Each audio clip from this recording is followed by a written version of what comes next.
હાલો દોસ્તો, સ્વાગત છે તમારું અમારી ગુજરાતી કુકિંગ ચેનલમાં। તો આજે હું બનાવવાની છું ભરેલા મરચાં। તો એના માટે મેં મોટા મરચાં લઈ લીધા છે, સારી રીતના ધોઈને સાફ કરી લીધા છે। કેટલા સરસ છે, એકદમ તાજા છે।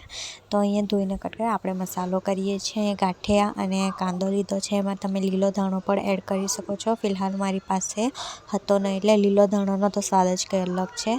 તો ગાંઠિયા અને કાંદાને આપણે વાટી લઈશું ઉખરીમાં વાટીને પછી એમાં આદુ, લસણ, મરચાંની પેસ્ટ, લીલો મસાલો, હળદર, ધાણા પાવડર, મીઠું અને ગરમ મસાલો, બધા મસાલાને આપણે એકદમ સારી રીતના મિક્સ કરીશું।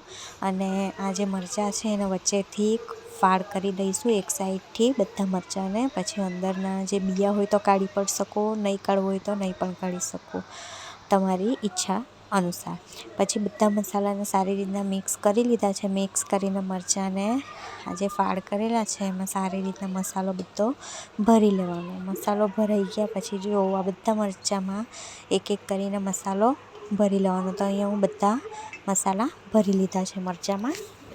તો અહીંયા તેલ ગરમ કરી લીધું છે। આ થોડું તેલ તમને એવું લાગશે કારણ કે મેં અંદર પાપડ તળેલા હતા, એટલે તેલમાં મરચાં ફ્રાય કરું છું। તો અહીંયા એક એક કરીને સારી રીતના બધા મરચાં સરખી રીતના તેલમાં મૂકી દીધા છે।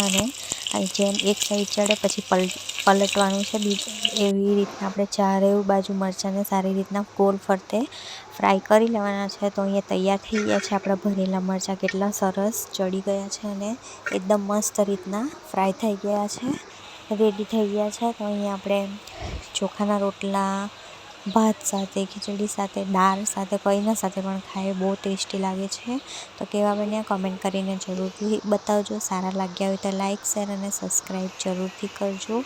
અને કેવું બન્યા મરચાં, તમે શું શું ભરો છો એની રેસીપી કમેન્ટ કરીને જરૂરથી બતાવજો। કેવી રીતના અંદર કયા કયા મસાલો ભરો છો, એમાં તમે બેસન પણ શેકીને ભરી શકો છો।